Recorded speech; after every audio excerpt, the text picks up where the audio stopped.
As long as yes, it's working. Can you text him to pick up? I did.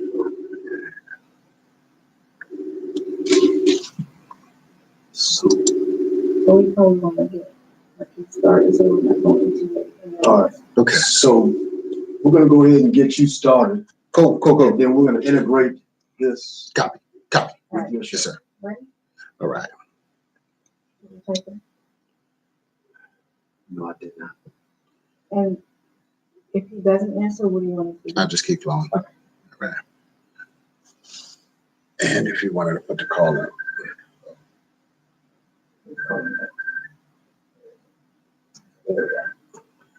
All right. There we are. Okay. Yeah, we're not on. Give me 2 seconds so I can populate. Say something?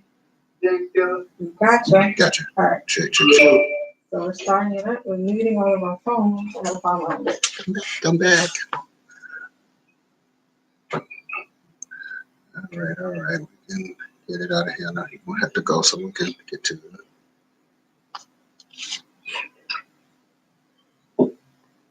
Alright,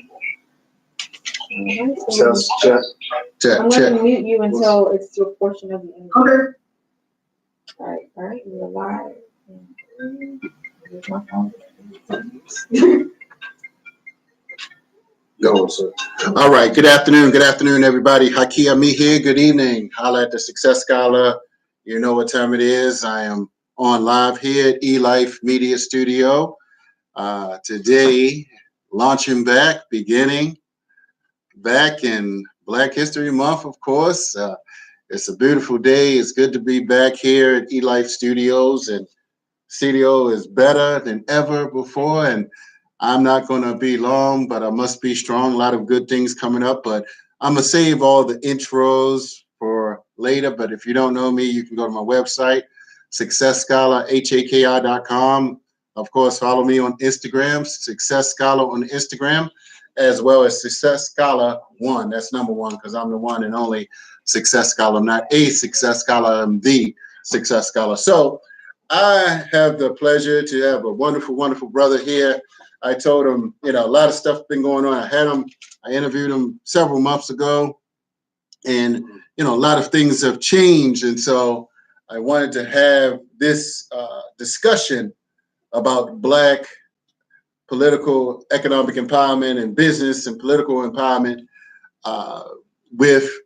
in regards to the 2020 Democratic Party that's now shifting and molding. So I have none other than Professor James Taylor on the line, University of San Francisco.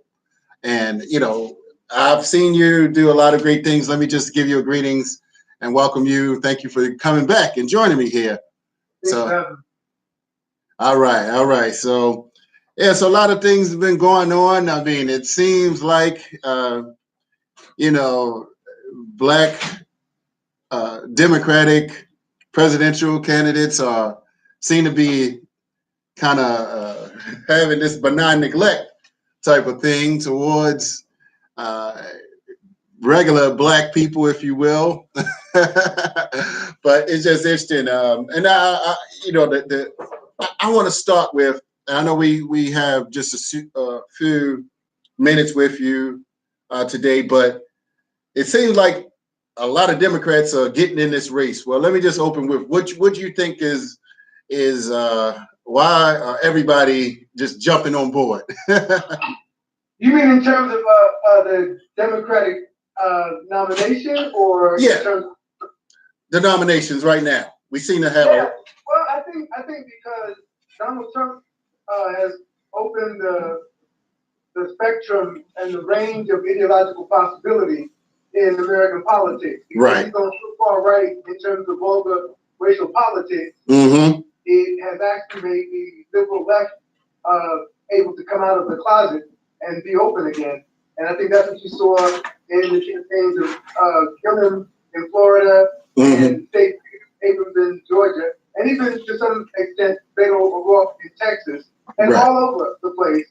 The ushering in of the many women that we've seen, Yes. Congress, a record number of women, Mm-hmm. all of that is I think a part of the grassroots consequence of Trumpism, and so he expanded the ideological boundary, and unfortunately, it opens up the possibilities for Democrats. I think we should be fair in terms of the democratic selection process and appreciate that going through this whole process is what makes you ready to become president. Winning the campaign shows the country that you can handle crises, you can handle embarrassments, you can handle setbacks in terms of your response to it. So this whole election process that's already begun is really the testing process. And we've seen some people make mistakes. We've seen some things happen in Virginia that they all have to take a position on. And this is going to continue to happen throughout the process.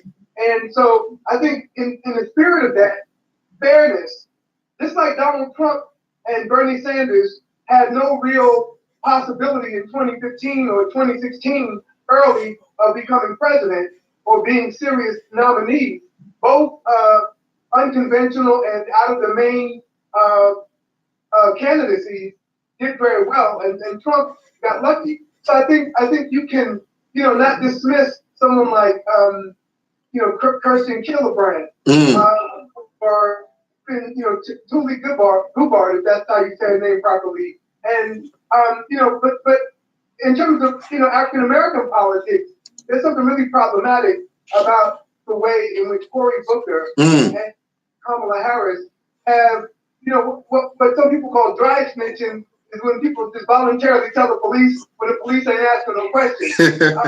And I think that she and Cory have gone out of their way to sort of dry racialize themselves. Wow. And it's not like anybody's asked them to distance themselves from blacks. They're going out of their way to doing this dance, especially Kamala, but also Cory.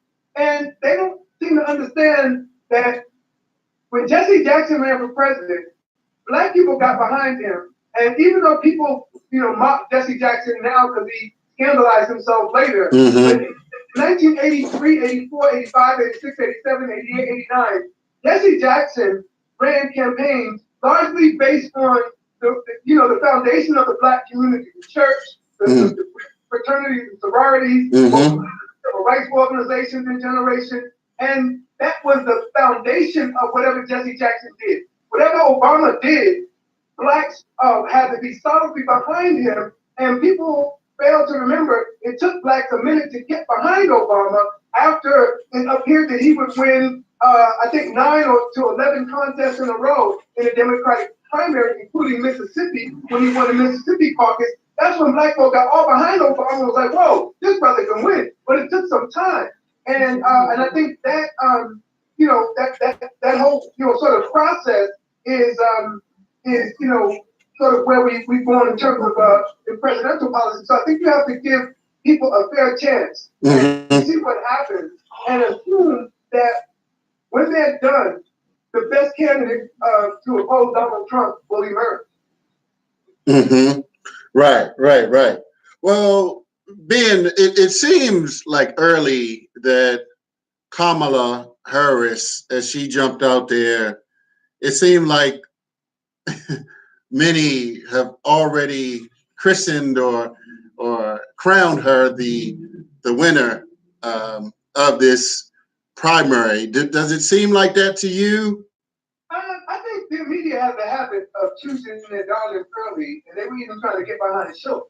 But as I was just saying, without the black foundation that Jesse Jackson or say Obama had, it becomes very difficult for Kamala Harris or for Cory Booker to even be viable amongst whites and other Democratic voters. They have to win over black people first. If they don't win over black voters, men and women, on policy issues, because we're not in the 1960s and 50s where there were certain factors that forced us to sort of unite behind certain, dynamics.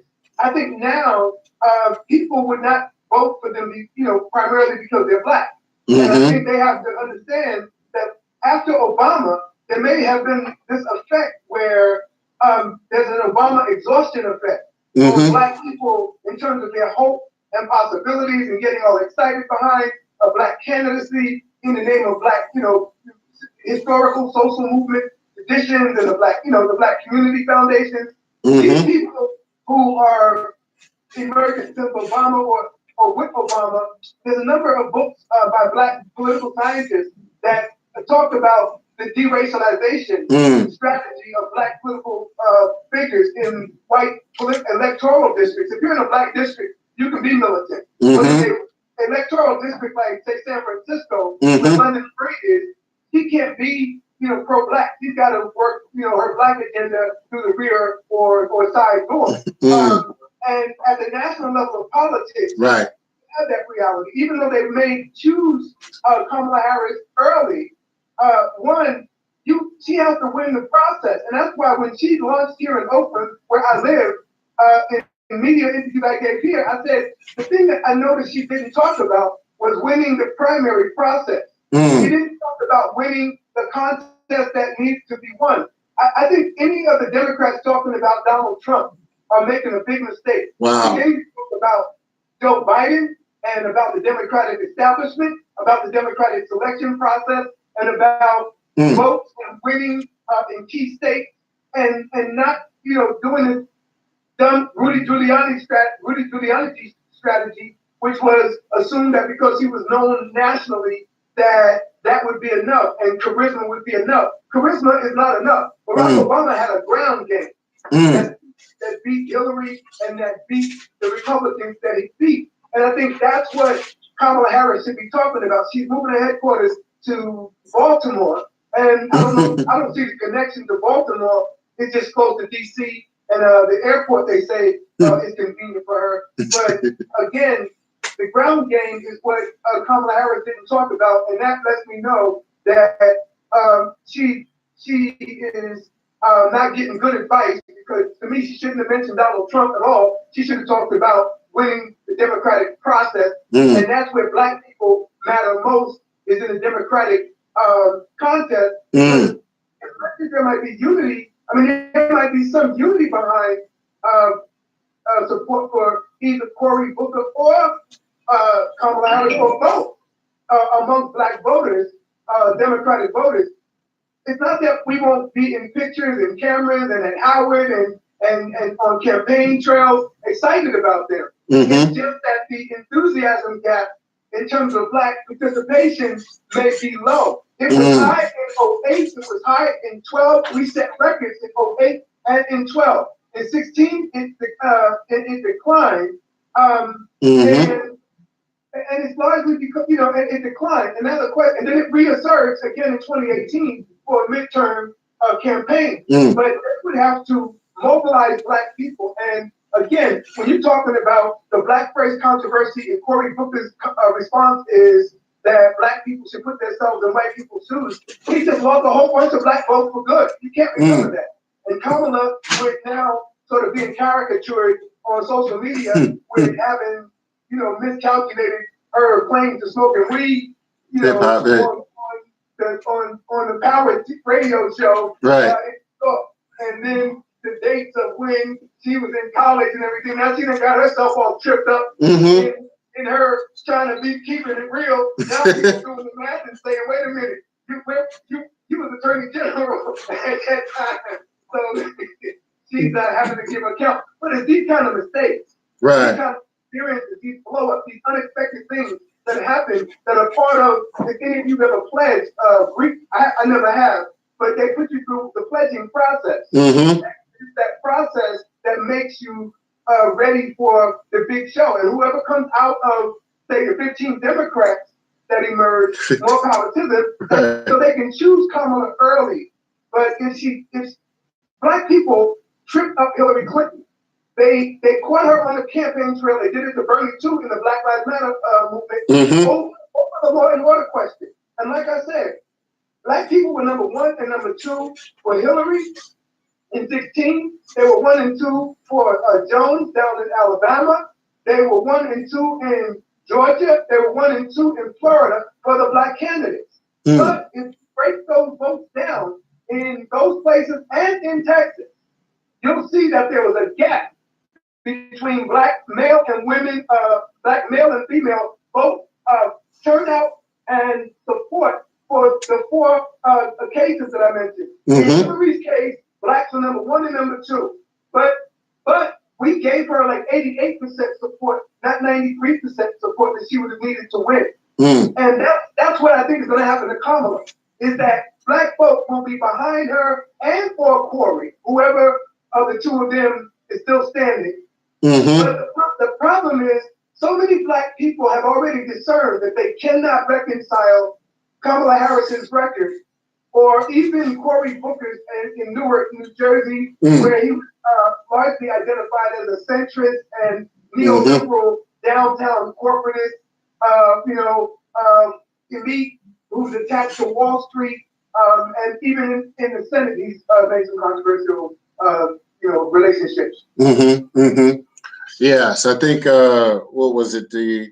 What lobbying is? Is it the pharmaceutical? Are the people saying right? Okay. Republicans, I think, to prevent the decrease in the prices of prescription drugs, Right. in Canada and elsewhere. Right. And this what brings up the discussion, for instance, of the candidacy of a Bernie Sanders, if that was to happen. Do you think that he's going to jump in? I think he is. I wish he wouldn't. I like his ideas. I just think the time is, the window is closed for him, like it did with Elizabeth Warren. Presidential politics and the cycle, if you study them, sometimes, like Ted Kennedy, back in the day, Michael Dukakis, there were those moments where, if you get in, you get out, or you try one, you do well, you try the second time, you don't do well. Bernie Sanders, Elizabeth Warren, I think their moment has come. They're still lingering around.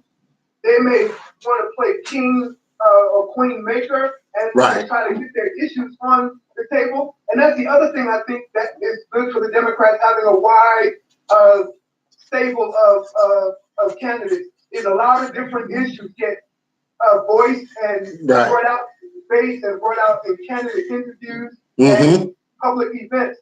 And those issues like law and order issues law and order and reform issues, what you care about, environmental issues around labor, around health, around, a host of issues, of family leave, all of those issues African Americans have opinions on. And so having those issues vetted out and discussed are important for the democratic process. So I'm being, a true narrow political scientist right here, where I'm saying, this is good for the democratic selection process. But as it comes back to the black candidates, they have to know they have to figure out how to balance, their need in their own minds to deracialize or triangulate, is what Bill Clinton did. He triangulated. If you look at the literature on Bill Clinton, it's called symbolic distance. He kept a symbolic distance from black people and acted like he was the first black president, and then he, chastised a soldier and make himself seem like a non-liberal Democrat who was not the traditional McGovern or say, Humphrey liberal from the 70s. And that was, and even the word liberal in 1988 with the Willie Wharton debate and George Bush holds his finger up like this and says he's the L word. And from 1988 until now, the word liberal literally got so unpopular among even whites that they started using the word progressive. Right. Oh, wow. Progressive. And so Donald Trump being a racist and opening up the boundaries to the far right also makes it possible for progressive ideas on the left to come in. So now we're talking about a Green New Deal. That's good for black folk as long as black voices, black people in the room, congressional black caucus representation, leadership, they're going to have a say about these things. And that's what matters, in terms of, politics. Again, if you don't believe in politics, if you don't believe in elections, then this conversation is of no interest to you. But if you're talking about the political process, which is what this conversation is about, then elections matter to people who participate on that front. I believe in all kinds of political fronts, economic fronts, cultural fronts, education fronts, family fronts, whatever your gifts and talents are that can contribute to the uplift of black people and other people as well as a benefit, as a consequence of that, then more power to you. But politics is on the table here. Mm-hmm. Mm-hmm.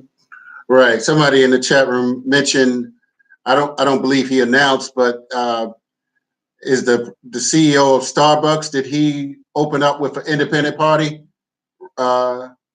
slot? Yeah, Okay.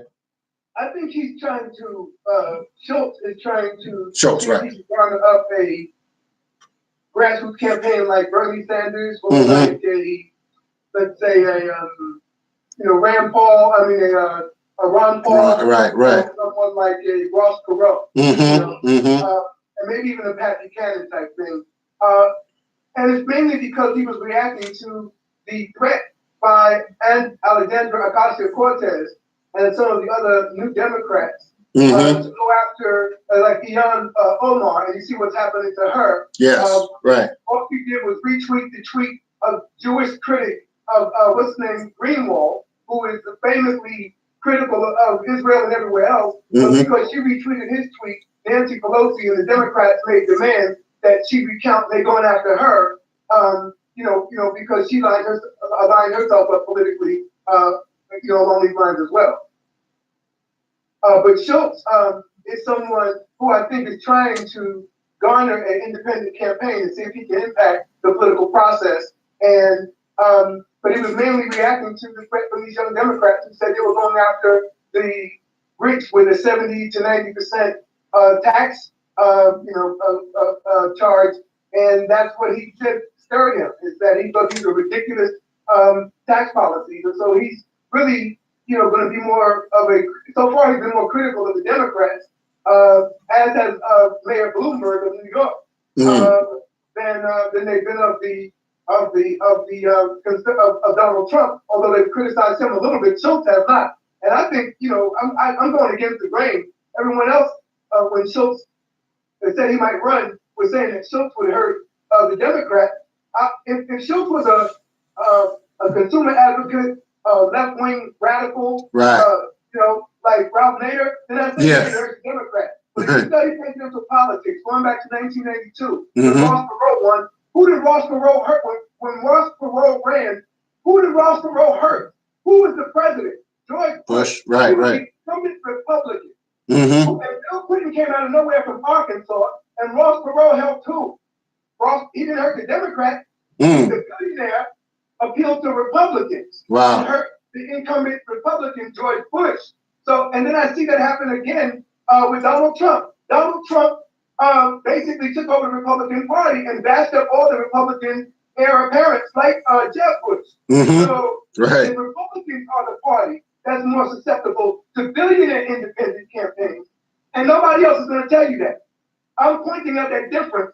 If there was a left progressive radical, yes, it hurts the Democrats. But if you study presidential politics like I do, you'll look at this rhythm and this pattern, this cycle, and I'm saying, if anybody, Schultz has more in common with Donald Trump, mark off their commonalities as billionaire white men beholden to nobody. They can run at the luxury of their money obtained through their wealth and take outrageous policy positions, open to garner a grassroots, base. And even though he was at one time a Democrat, again, if you, the progressive left right now, a white billionaire as your candidate is just, not, I would imagine Schultz would appeal more to Republicans than he will to Democrats.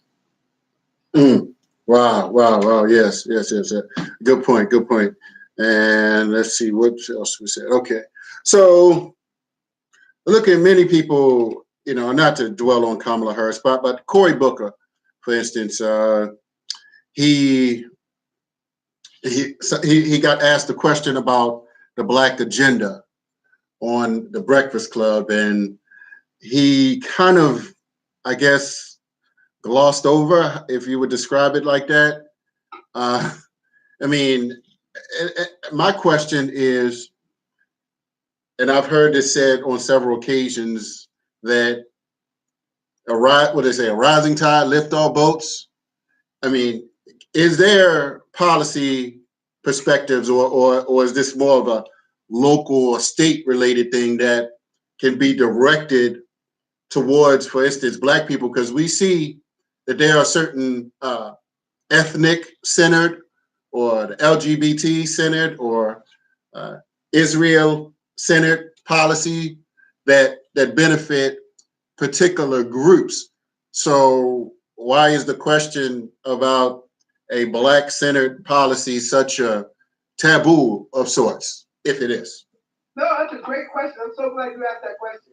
And I think it needs to be discussed in Black circles that Right, they right. have a right in the name of American ethnic politics, because that's all that is. It's no different than in New York, in Baltimore, y'all got it too, where you have Italian side sections, you got Irish, old Irish sections, or originally Irish section, or originally Italian sections, or originally sections for Blacks, or originally sections for the Polish or Russians, in the region.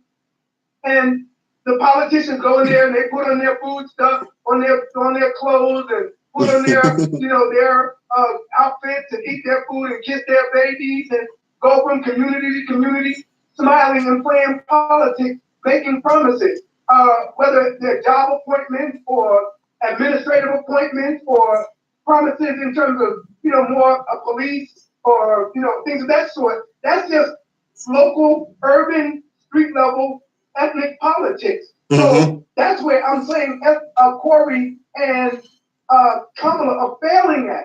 They're failing at basic ethnic Black politics. They need to stir the imagination of Black people in a way, in light of the fact that their energy just got stirred by Obama and we're mostly disappointed. That's what nobody's talking about. They're running after the first Black president.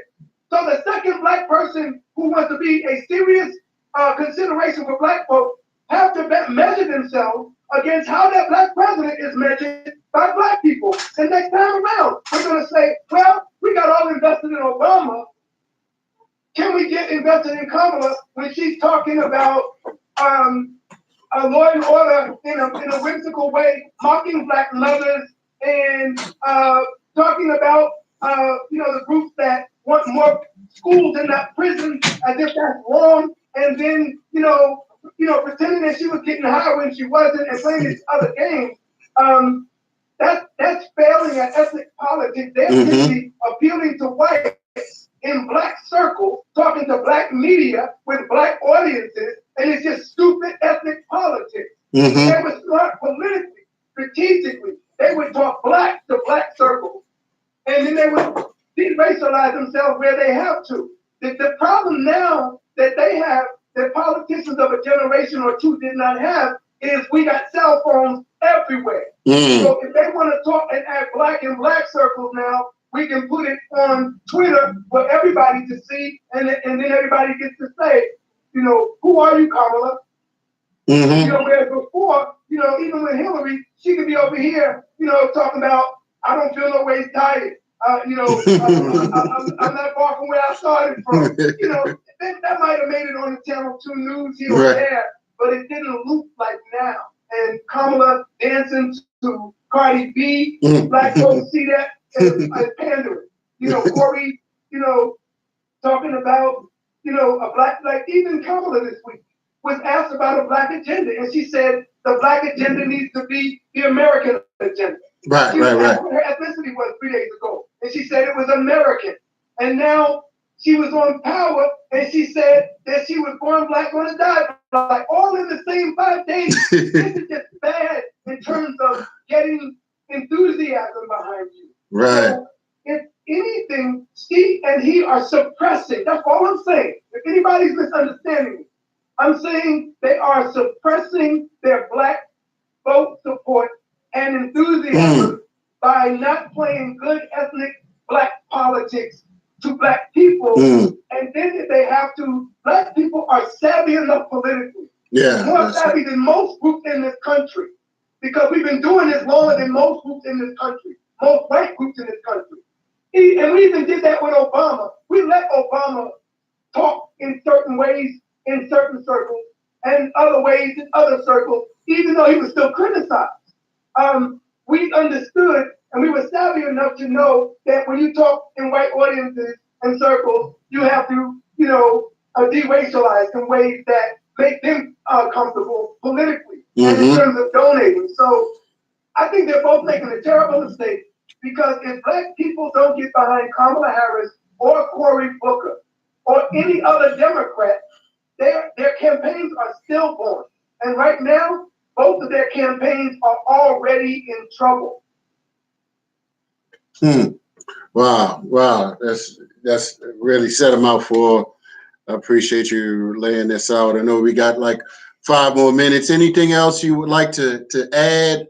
Well, yeah, I want to talk about the situation in Virginia. Yes, definitely. The debacle with Virginia politics. Right. The 13 electoral college votes. Okay. I think they're safe because partisanship is like religion.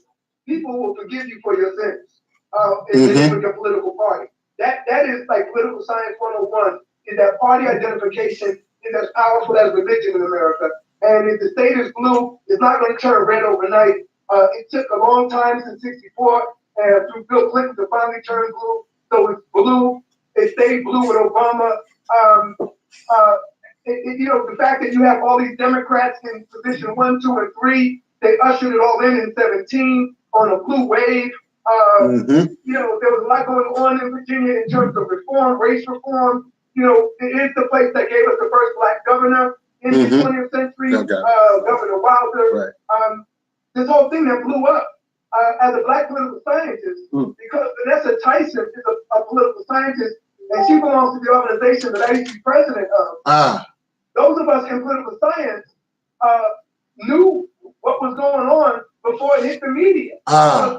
When she posted on Facebook her statement that the conservative group took a picture of and posted, that became the basis of the national report about Justin Fairfax, the lieutenant governor in Virginia, we already knew, and we were like, whoa. It was almost like, what do you do with this news? And everybody sat on it, but it broke anyway. And of course, this is in light of the Governor Northam's blackface and Ku Klux Klan controversy, and then the Attorney General's blackface confession, and then over in North Carolina, a state senator over there, and now we're seeing Lady Gaga and Sarah Silverman and Billy Crystal and all of them. Like every white person got blackface. Right. Now, in terms of black culture, there's a long history there that we don't have time to go over, but the minstrel history is a deep history. It's not all, it's more fascinating than simply white folk painting their faces. There's a lot of racial admiration and jealousy that was in why they started blacking their faces up in the beginning in the first place. It was actually because black people were more free to move in the way we move. They just were, as linear Christians, required, by the seductions of what you would call, enlightenment and this sort of, morality in America, this Protestant morality, lived a very linear life. But black people, we had a different vibe and rhythm. So when they started dancing in these riverine places like Rhode Island and New Orleans and Georgia, the white workers and the black slave workers would dance. If you have a copy of the book, how the Irish became white, on the front cover of that book is a picture of it. And that was the real minstrel reality. The blacks on the outside dancing, the whites on the inside fiddling, and that's just one of the renditions. If you look at a book called The Creolization of American Culture, and another book called Love and Theft, it talks about how whites loved our body movement and freedom so much that they stole it and began to black it up and began to degrade it eventually, especially people like Al Jolson and others. And it became so popular all over America, it was the most popular form of public entertainment in America. Wow. Minstrel was like hip hop is today. Wow. Sold everything in America for 100 years in marketing. And Aunt Jemima and Uncle Ben Rice are the holdovers from that whole era of blackface, marketing in America. It went from like 1840 till about 1940, and it was when black mothers got behind the NAACP and said these images were so humiliating that they wanted to challenge it, that the companies in America started backing off of these images. But that's why so many of them are still around. They're just one generation away. So grandparents gave them to their grandkids, and we're seeing that these traditions were alive and well in the 70s and in the 80s and in the 90s, and very common amongst whites. And, you know, that's the protest. But the politics of it is when the black leaders at the local level in Virginia say the governor shouldn't resign, they know that they know how hard they fought to get these men in power. I'm talking politics now, not protest, not our ideologies. But I'm talking about the game of politics. This man made a fatal mistake. And the only thing keeping him in is black people, not demanding that he step down. The NACP, the Legislative Black Caucus of Virginia, all of the black power structure in Virginia says, let this wounded man stay in. We got him now.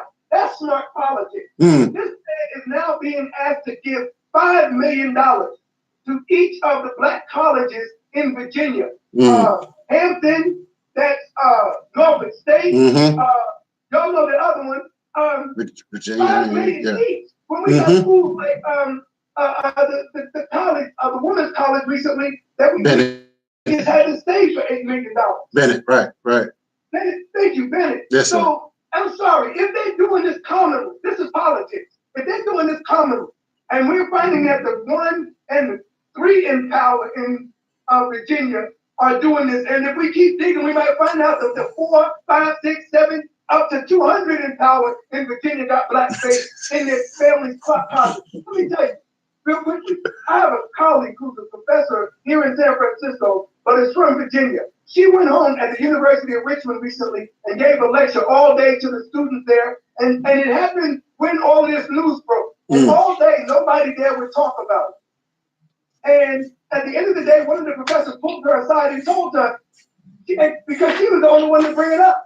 And at the end of the day, one of the law professors told her the reason nobody discussed it is because all their families got these blackface things in their family closets too. And so my question is this: if we got this white man stupidly being exposed, and the local black leaders are saying they got this, then those of us outside of Virginia should at least respect the local black leadership and not see them as a sellout.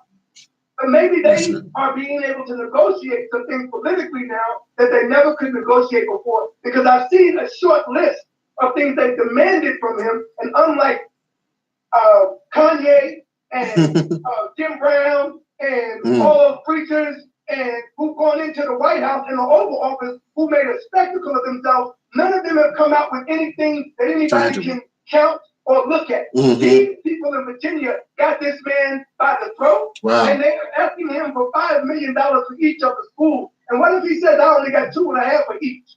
That's still 2. So if you multiply his face times $5 million per Virginia black school, HBCU, I'll take that all day long. That's $30 million. And then multiply that with all of the blackface going on in Virginia.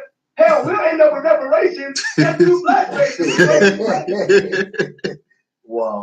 Right. That's politics. Yes, sir. A lot of times black folks, this is the beauty of Martin Luther King. He knew how to do protests. He knew how to do public protests, demonstrations, but he knew how to get in a room and walk out with legislation. You know, Jesse and Al would walk out with money for their organizations and more prestige as black leaders.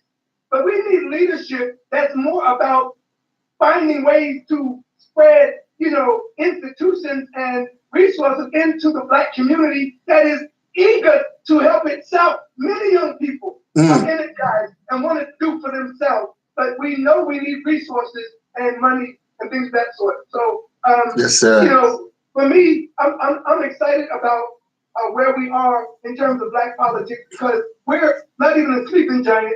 We're a constant giant. Again, I ask you all, do your own Google search on Memphis in Shelby County and see what happened down there where black people, men and women together, not feminists by themselves, without the brothers, but brothers and sisters together took 21 of 26 seats in Shelby County without Republicans who had been in power as the mayor of the county, which was like the head of the whole county, and the sheriff. Now black people are in those positions of power. And 21 of 26 seats, quietly. You know, look at the way we voted in Alabama. People are looking for the outcome in Alabama. Why are we voting for the Democrats? Well, right now, in this limited situation where we have to choose between the Republicans and the Democrats, I wish we could choose neither one. That's my politics. But sometimes black people organize politically to protect themselves defensively against a threat like a Roy Moore, who would be real dangerous if he did get in power. Right. And unfortunately, until we get a multi-party political system or get rid of both parties, unfortunately, we stuck between Tweedledee and Tweedledum, and for us, that's always bad. But I think the real future of black politics is at the ground level, at the local level, where you can hold Kamala and Corey accountable. Corey will get nowhere without Black Newark behind him. You understand? You understand? That's your measure. What does Black Newark say about Corey? Because if Black Newark, go home won't get behind you, why the hell should anybody else get behind you? And if Oakland won't get behind Kamala united, in light of what her record is here in California, and if California won't get united for her, in light of the way she's being exposed by social media, then she's going to have a hard time getting white voters too. White people are going to take their cues from black people as to which of these two, unfortunately for them, it's going to be a either or. I don't know why they didn't make this arrangement between themselves, because they're basically him in a skirt and he's her in a pantsuit or whichever the right analogy is. And they're the same person. Right. Him without even in California at the same time. So I don't know why they didn't make an agreement that one would run now and one would run in 4 years or one would run in 8 years. Right. They're both young, but they're both running now. So black folk are going to make the choice for white people. Which of these black people are willing to get behind? And again, when you look at all of what's been going on since Obama, black people are the soul of the Democratic Party, and they have to figure out how to turn that into outcomes, institutions, money. And if this idiot wants to black up, let him black up. Give us $5 million per face for all the schools in Alabama, all the black schools in Mississippi, all the black schools in North Carolina. Let them black up. Give us $5 million. Let us build our own institutions and help with what they think about us. All right, Bob. So I know you got to go get your children, so I appreciate it. And so we'll do this again sometime soon. My book is Black Nationalism. Oh, yes. My book is Black Nationalism in the United States. Thank you. Subtitled From Malcolm X to Barack Obama. Right. You should go directly to the publisher, Lynn Reiner, Rienner. You can find them online in Boulder, Colorado. You'll get a 50% discount. You can try it on Amazon, but you can try it. I think it's like $30 there, but I think you can get it $15 if you go directly to the publisher. And please support my book because black folk need to read it. I'm out here talking like this. I write like this. Yes, sir. I've never been able to catch on like Mark Lamont Hill or Cornel West or all these celebrity black folk. But there are some people like me out here trying to speak truth to power, and I appreciate you brothers giving me the exposure. Yes, sir. Yes, sir. Well, we're going to keep that going. Thank you very much, Bob. I got to go be a black father. Yes, sir. Well, we know. Thank you very much. All right.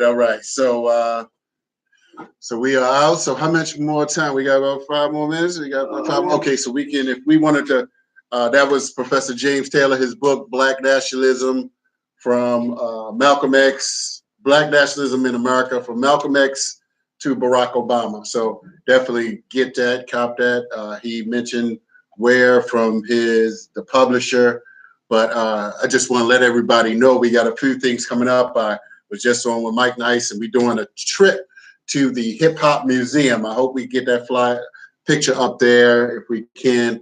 The Hip Hop Museum, as well as the HBCU Museum in Washington, D.C., coming up here this coming Friday. So looking forward to that. That's going to be a really good trip, and people can just meet us there. We're going to do a live stream there as well, but also my book, Mission Unstoppable, Extraordinary Stories of Failures, Blessings.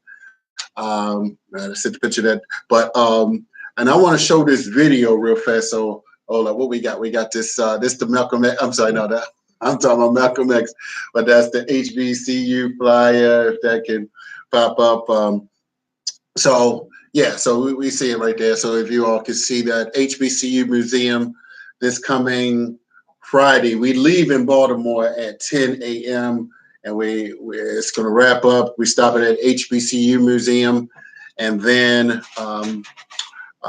go get lunch, and then go to the Hip Hop Museum as well. So I was over there this earlier in the week, so I thought that this was a good idea. I'm sorry, Saturday I was there, but also I was in this film, and I want to show a quick, the promo for the film. Ari Squires put this film together. I'm in there, have a prominent role. No More Change 2 with Isaiah Washington's in there as well. So if we can show that, okay. So look at this trailer here. And thank you. With my wife passing about love, love is gone. So how was I supposed to love one? I had my son. My son today is in school. My mother's not going to see my graduation. We used to have to talk to my mom at the door. We have to knock on our bedroom door. What do y'all want? Like, you couldn't just have a conversation like that. So then when I look back on it, my brother talked about it. I said, wait, the last time she was a mother to us, we were like 6 or 7. I was like, the kid, man, I was good boy, man. You know what I'm saying? I was a good boy. I listened. You know what I'm saying? So I know something is getting right, man. But after he did that, it changed my life, man. I blame my mama. But him. I'm curious about who tells the narrative. And how often have you told that narrative to yourself and rehearsed it to yourself over and over and over again? What risk are you willing to take to get something to work?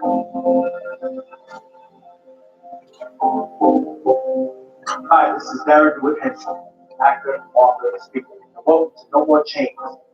It's time for change. This is where you'll be able to release, let go, and unquote anything that doesn't represent your end result. It's time for change. You can do it today, right now, with us. There's so much in this documentary that's going to assist you so you can help yourself. Don't you make time? Let's do it.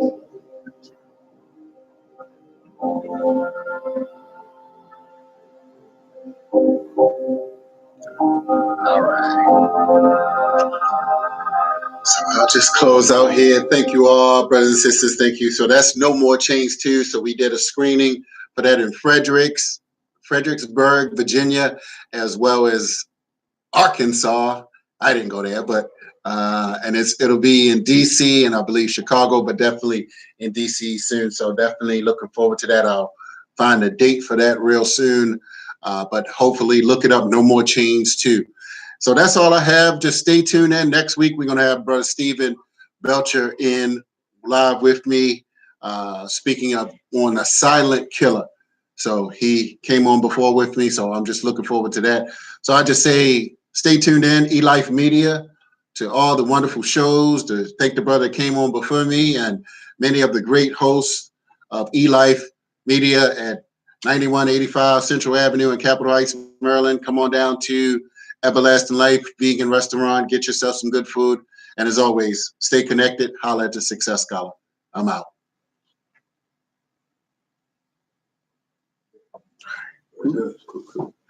Wow, black man. Look at the universe doing this to me again. I'm taking a quantum leap. I'm actually studying for my master's degree in education Okay. at UDC. UDC. Oh.